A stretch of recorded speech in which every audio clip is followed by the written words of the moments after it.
ça secoue sec. Ce sont les agitateurs du Hainaut sur CNO. CNO.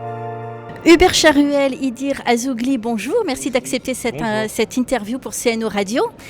Hubert Charuel, vous êtes réalisateur et scénariste d'un succès de l'année 2017, Le Petit Paysan, qui a reçu 3 Césars. C'est un film personnel, tout comme Météore. Vous abordez ici la détresse des jeunes dans les zones de campagne que vous connaissez puisque vous y avez grandi. Tout à fait. Voilà, à chaque fois en fait je répète l'histoire. J'aime bien parler de ce que je connais. Donc en effet, Petit Paysan était l'histoire un peu de mes parents. On va dire que c'était la version un peu fantasmée que la vie que j'aurais pu avoir si j'avais décidé de reprendre la ferme de mes parents. Météore, en effet, parle d'une jeunesse et ce qui me questionne, en effet, c'est que je me dis, voilà, j'ai grandi, en effet, moi, dans ces territoires un peu désertés, un peu, voilà, en effet, Saint-Dizier, c'est une ville un peu qui a souffert et qui a été victime un peu de la désindustrialisation. Il y a une grosse crise démographique et il y avait la question de se dire, est-ce qu'aujourd'hui ça a vraiment changé ? Nous, je crois que l'important, c'était de parler d'une jeunesse, en effet, qui subit un peu de plein fouet, un peu la précarité et la crise qu'on traverse depuis des années, et en même temps de les montrer combatifs. Je crois que ça, c'était hyper important, c'est-à-dire que c'était une manière de les montrer, voilà, avec de l'espoir, et à se dire quand même, c'est difficile ce qu'ils vivent, mais il y a toujours de l'espoir, il y a toujours de la vitalité, et surtout, en fait, grandir est un combat. Mais justement, vous parlez de grandir. Comment on grandit et on se construit dans ces territoires ? Eh ben, on se construit beaucoup avec ses amis. Et justement, je crois qu'en effet, c'est le point central de Météore, c'est l'amour qu'ils ont, que les personnages ont l'un pour l'autre. Et en effet, on parle d'une histoire d'amitié. Et comme on l'a toujours dit, on hésite toujours forcément, on a toujours des éléments de langage quand on doit parler d'un film. Et on avait toujours très envie de dire c'est une histoire d'amour. Et en même temps, souvent, quand on dit histoire d'amour, on entend romance. Et là, non, on va dire que c'est une autre forme d'amour. Donc on s'est dit, bon, bah, alors c'est une histoire d'amitié, mais racontée comme une histoire d'amour. Et en fait, c'est marrant parce qu'on commence à avoir fait beaucoup d'avant-premières avec les comédiens.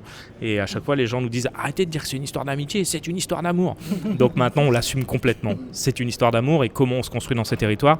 Bah, justement, Saint-Dizier, on est à la fois dans des zones agricoles, on est à la fois dans des zones où c'est des usines, où c'est des endroits où les parents travaillent beaucoup, où ils font tout ce qu'ils peuvent pour s'occuper de leurs enfants parfois, mais où aussi ils sont rattrapés par le fait qu'ils ont beaucoup de travail. Et que moi, je me souviens, par exemple, la confiance que j'ai eue dans ma possibilité à faire du cinéma, elle vient de mes parents, mais elle vient aussi de mes amis, qui m'ont toujours poussé en tout cas. Et je pense qu'en effet, dans ces territoires-là, si on n'a pas l'amitié, bah, en fait, on se sent un peu esseulé. C'est très important, l'amitié, on le voit dans le film, de toute façon. Et comment avez-vous choisi vos acteurs ? Sous quels critères ? Sous quels critères on a il nous en fallait un avec l'accent marseillais. Déjà, c'était hyper important. Bon, après, il a travaillé pour le perdre. Alors bon, ça, c'était quand même, ça questionnait, quoi. Non, mais en fait, ce qui était marrant, c'était que c'est toujours une énigme, un peu un processus de casting. Au début, on voit des gens, nous, on écrit des personnages, mais on n'écrit jamais en pensant à tel ou tel acteur.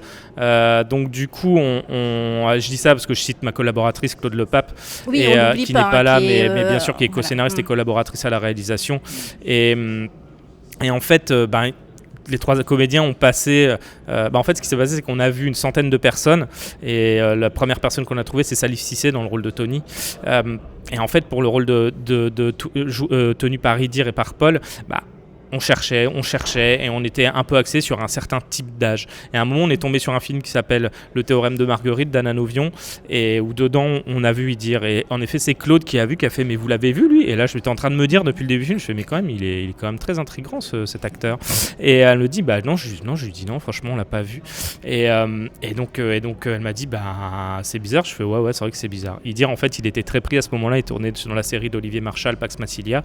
Donc, il est venu exprès de Marseille, comme il est venu exprès de Marseille ici pour faire la présentation à Valenciennes, et c'était une évidence. Et c'était une évidence, je veux dire, cette anecdote, c'est que normalement les comédiens, nous, on leur envoie le scénario et 2 scènes à travailler.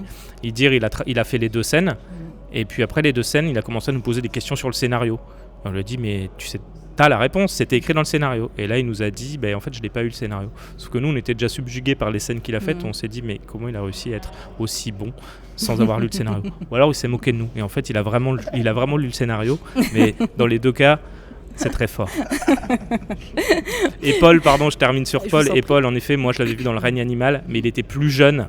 Et j'arrêtais pas de me dire, depuis que je l'avais vu, mais sans me dire il faut qu'il soit dans le film, parce que je pensais qu'il était trop jeune pour jouer. Je disais, il nous faudrait quelqu'un comme Paul Kircher, mais en plus vieux.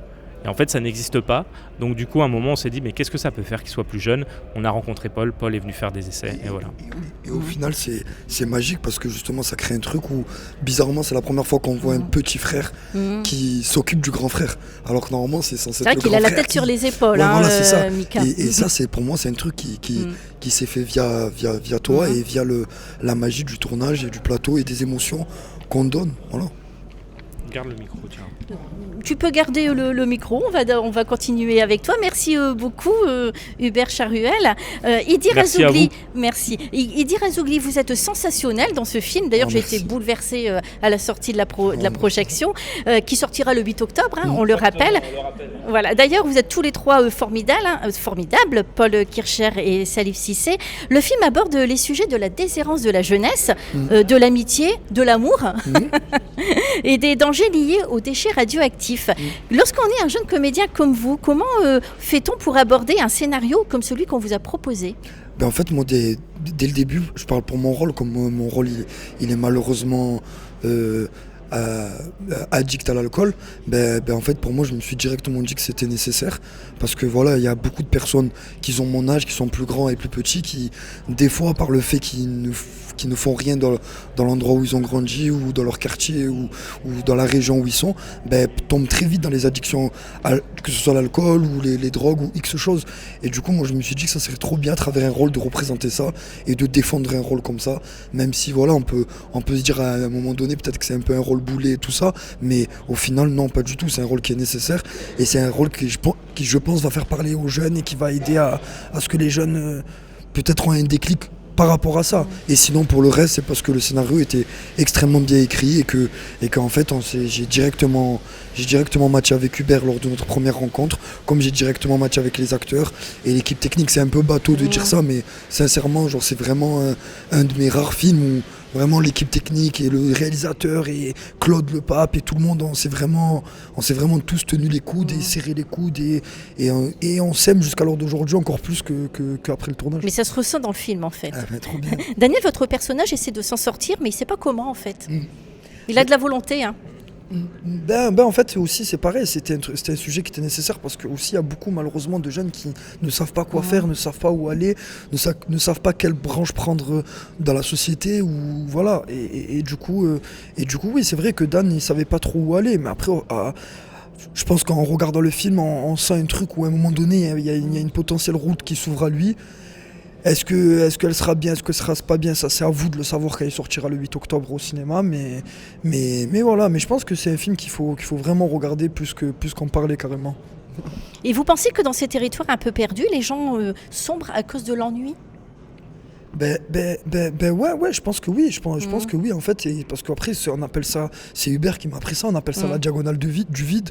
Mais oui, oui, il y a beaucoup de personnes, malheureusement, qui sont dans cette situation-là. C'est pour ça que ce film, il est fait, et c'est pour ça qu'aussi, faut parler de ces régions-là, faut les montrer, faut leur mettre la lumière. Moi, je pense qu'en fait, il faut tout simplement que les grandes villes, qui ont déjà beaucoup de luminosité, donne un peu de lumière à ces villes-là. Et c'est facile parce que c'est juste une question de quelques kilomètres. Et Hubert vous a parlé de son territoire, enfin, vous avez pu avoir un aperçu. D'ailleurs, est-ce que vous avez été bien accueilli en Haute-Marne ? Ah oui. Pardon. Moi j'ai été super bien accueilli parce qu'en fait Hubert vous savez, il nous parlait un peu de la région parce que ça faisait longtemps qu'il n'était pas allé. Du coup il nous parlait comme quoi voilà, là-bas il y a un peu pas trop grand chose à faire, il n'y a pas beaucoup de soleil comme à Marseille chez moi. Mais en fait non, je suis arrivé moi la première semaine, il faisait très beau, il y avait des gens et c'était hyper bien. Après ça s'est un peu dégradé, vous sentiez chez vous quoi. Ouais voilà exactement. Mais Hubert va vous expliquer pourquoi du comment.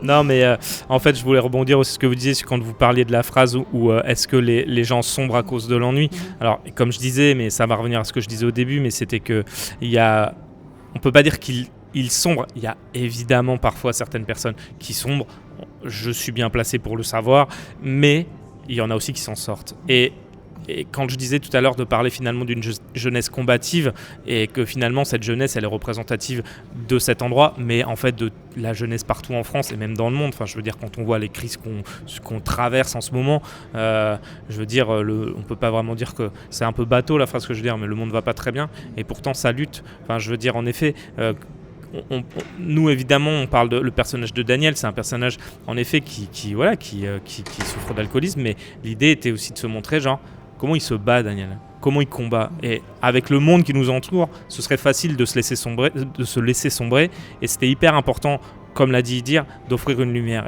et de se dire, de la montrer en effet combative et de se dire d'aller de l'avant et de leur offrir de l'espoir. Ça, c'était hyper important. Eh bien, c'est un beau message que vous nous avez passé là. On invite tout le monde à aller voir le film le 8 octobre. Un formidable film. Tout à fait. On invite tout le monde à aller le voir. Allez-y, vous.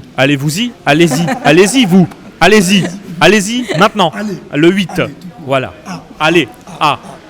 Merci à tous les deux. Merci à vous. Merci. L'alcool vous est au-dessus.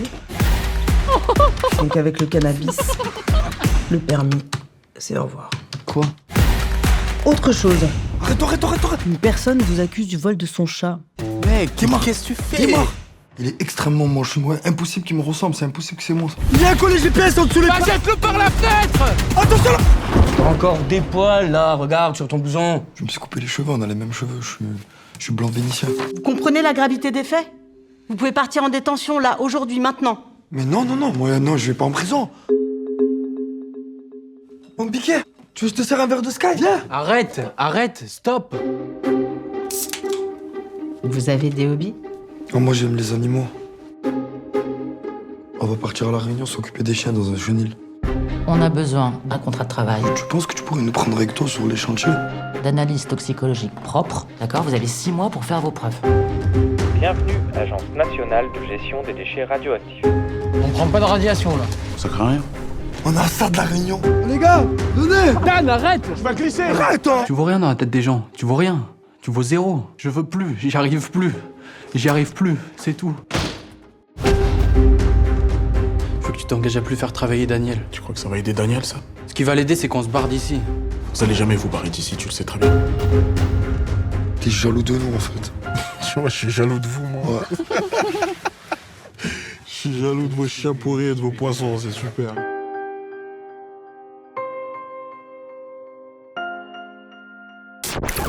Ça secoue sec.